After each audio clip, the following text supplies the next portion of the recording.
Et là, il se passe un truc de dingue. T'as le politique belge Louis Michel qui travaille pour l'Europe, qui vient au Congo et qui dit, vu que Kabila père est mort, on va donner le pouvoir logiquement à son fils, alors qu'il y avait un vice-président. Et ça a été justifié en disant que, vu qu'il y a des conflits, voilà, on va mettre son fils en attendant d'avoir des élections. Ça a duré 5 ans. Ça fait quand même beaucoup la période de transition. Et aujourd'hui, ça fait 16 ans qu'il est président. Et là, il est en train de vouloir changer la constitution, histoire de rester encore 2-3 siècles. Je sais pas si vous êtes au courant, mais il y a quelques années, il y avait un zoo de Congolais à Bruxelles. Et quand je te dis zoo de Congolais, je te parle pas d'animaux venant du Congo, mais bien d'un zoo humain de Congolais où des familles belges venaient toucher les petits cheveux crépus des petites filles congolaises. Ah, comme c'est mignon! Aujourd'hui, un élément qui fout bien la merde au Congo, c'est le coltan. C'est juste un élément indispensable dans nos smartphones. Ça empêche à notre smartphone de trop chauffer et ça lui empêche d'effacer toutes nos données lorsqu'il s'éteint. Tu comprends maintenant à quel point ce truc est super important. Et pourquoi c'est aussi grave? Eh bien tout simplement parce que ce sont des femmes enceintes,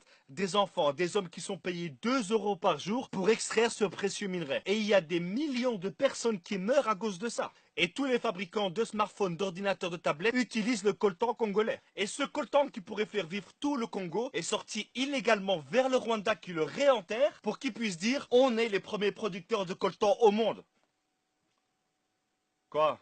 Tu commences à sentir comment elle pue cette histoire? On se demande bien à qui ça doit profiter tout ça. Aujourd'hui, ce magnifique pays qu'est la République démocratique du Congo est gouverné par des États, par des entreprises qui pensent que ce pays est un portefeuille. Et actuellement, il y a un génocide qui a déjà fait plus de 6 millions de morts, perpétué par des rebelles financés par des multinationales pour pouvoir piller le sol congolais. On est tous liés indirectement au Congo par nos smartphones. C'est vrai que cette vidéo ne va rien changer. Et là, il y a plein de personnes qui vont dire mais pourquoi est-ce que tu l'as fait alors? Bah parce que seulement le fait de savoir ce qui se passe là-bas, c'est déjà un pas qu'on fait. Et un petit pas en avant dans ce monde, aussi petit soit-il, c'est quand même le signe qu'on avance. Donc les amis, je vous invite à partager un maximum cette vidéo. Il faut que les gens soient au courant de ce qui se passe là-bas. Que les gens sachent ce qui se passe au Congo aujourd'hui, et d'ailleurs depuis des décennies, et sous l'indifférence générale. Merci à tous, et que Dieu bénisse la République démocratique du Congo. Et donc quand je parlerai de Congo, je parle évidemment de la République démocratique du Congo. Le Congo est le deuxième pays le plus riche au monde, et je te jure, ce n'est pas une blague, mais malheureusement, vu que les Congolais ne bénéficient pas de leurs propres ressources, bah du coup c'est le deuxième pays le plus pauvre du monde. Aujourd'hui ce qui se passe au Congo c'est complètement la folie. C'est scandaleux mais t'es pas prêt. Je dis aujourd'hui mais ça fait quand même un bon moment que ça dure. Tout ça a commencé avec l'ancien roi de Belgique aka Léopold II et la conférence de Berlin. Et le concept de cette conférence est tellement dingue que j'ai été vérifié pratiquement 100 fois pour être sûr que c'est pas un fait ou une légende. C'était une conférence où il y avait une énorme carte de l'Afrique, plein de pays occidentaux, tu sais des mecs avec des grandes moustaches et chacun choisissait une partie de l'Afrique. Chacun prenait ce qu'il voulait de ce continent dans le plus grand des calmes airs. Et évidemment, sans demander quoi que ce soit aux Africains. Et à ce moment-là, t'as Léopold II qui dit, bon, personne veut le Congo, c'est bon, je le prends. Je sais pas si tu te rends compte, hein, mais à lui tout seul, il a décidé de prendre tout le Congo. Et là, t'es en train de te dire, ah, je comprends. Et donc, le Congo appartenait à la Belgique à ce moment-là. Non! Il était roi des Belges, mais ça n'appartenait pas à la Belgique. Ça appartenait à Léopold lui-même. D'un côté, il avait son boulot de fonctionnaire de roi, et de l'autre, il avait sa petite épicerie de 2 millions de kilomètres carrés. Et c'est exactement à partir de ce moment-là que tout est parti en vrille au Congo. Il a commencé par mettre des entreprises pour prélever le caoutchouc, mais quand il avait besoin de terres qui malheureusement appartenaient à d'autres êtres humains, les négociations, elles étaient super simples. Je te donne 3 vélos, une casserole et tu me donnes ta terre. Et évidemment, si la personne d'en face refusait, c'était encore plus simple. Tu me donnes ta terre ou je te prends la vie. Et avec ses explorations, ses exportations, cette envie de richesse, il a à lui seul décimé pratiquement 15 millions de personnes. Ce qui représentait à l'époque quand même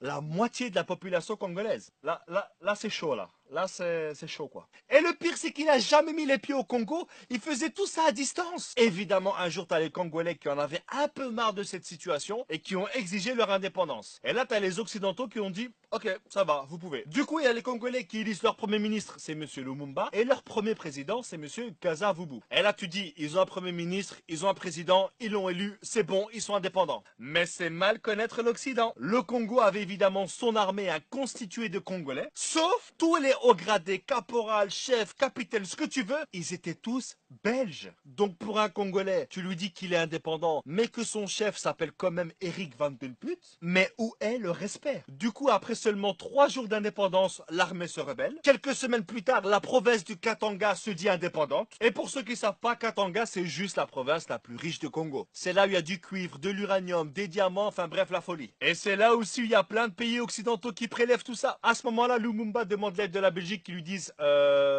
non.